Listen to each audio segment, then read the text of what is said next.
Yo guys, it's Slander here, and welcome back to another video, my good friends on the internet. And today, well, I'm gonna be doing a bit of a different type of video, if you really know what I mean. Well, actually not really. Today, I'm gonna be comparing, I guess, two types of different technology from the 80s. Different types of sensor technology from the 80s. So, right here, this is my RCA CMR 300. This uses something very similar to a CCD. It uses a cmos, a very, very early form of a CMOS sensor, but they're actually fairly similar to CCDs, and it's going to deliver very similar quality. Right here, I have my vidicon tube camera right here. This is my General Electric vidicon tube camera, and it's one of these types of cameras that requires to be plugged in into a VCR, which is pretty cool, I guess. This uses a vidicon tube, and vidicon tubes are actually fairly fascinating pieces of technology. Pretty much what it is, or how it works, and instead of being a chip inside of it, there is a little tube in it, right? It's a little circular tube with no air in it, and what ends up happening is that light hits the very front of the tube, and there's phosphorus on it, and that's really light sensitive, and it sorta, I guess, gives electrons proportion to the image. So if something is like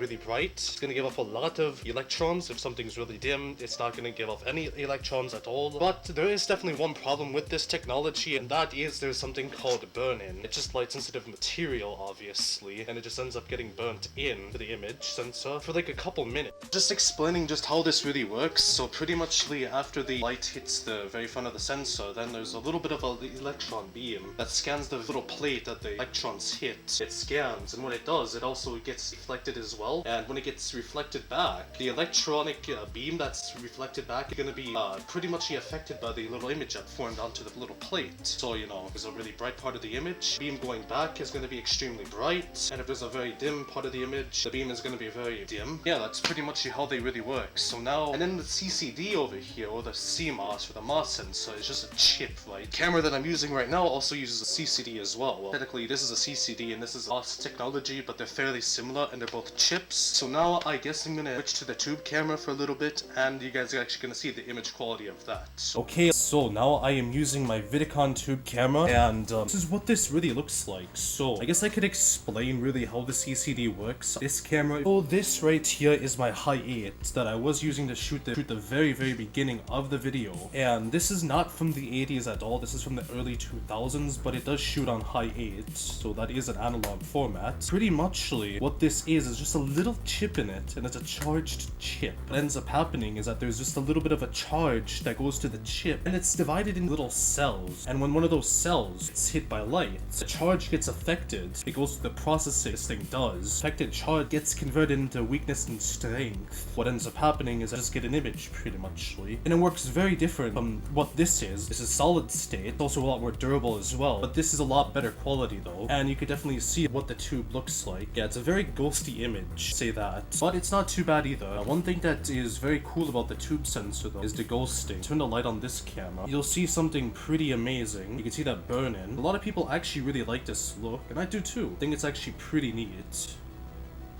So yeah. But yeah, anyway, the camera that I'm shooting on right now, before they even had camcorders, and most of these types of cameras, the non-camcorders, are gonna be tube sensors, except for the very early camcorders. Now, I guess I could show to this camera right here, the RCA. Okay, so now I am using, I guess, my RCA right now to record this part of the video. So it's hooked up to the exact same VCR, and I'm just using it to just record with it. So you have to keep this in mind. This sensor technology, the camera that I'm using right now, was actually fairly high quality for its age and for the time. Back in the day, this camera was probably the best quality VHS camcorder you could get. It was being compared to millimeter cameras, and even some professional cameras as well. So that's actually how fairly good quality of this camera was. And looking at the image right now, it looks really good. It produces a very nice, standard, clear, standard definition picture. Pretty impressive, and it's definitely a big upgrade from the tube camera that I was using. So I guess I could show off my high 8. This is what the high 8 looks like. I could show you footage from this camera that I was shooting on earlier, and the image quality is fairly different. It's definitely a very different look, because this is a lot more wider and a lot more flatter for this. You're able to get that really blurry background, colors are really smooth on it, and in general it holds up really well. I actually used this as a webcam before, and people were really impressed by the quality, because they were thinking that I was using a modern camera, but in reality I was using a VHS camera from 1987. It's fairly good.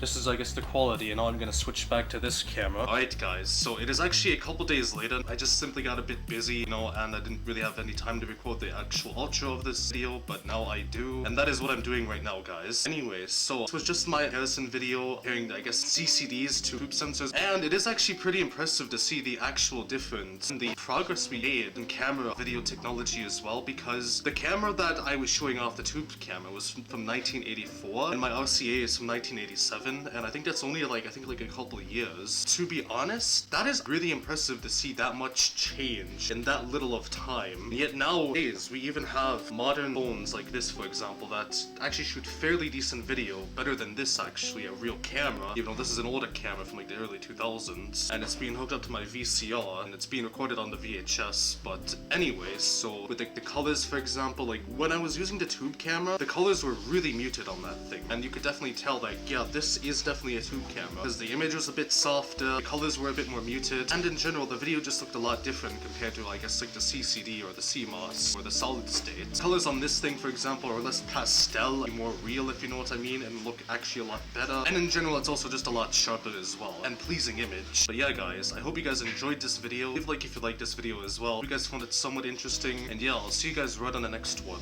Have a good day, everybody, and bye.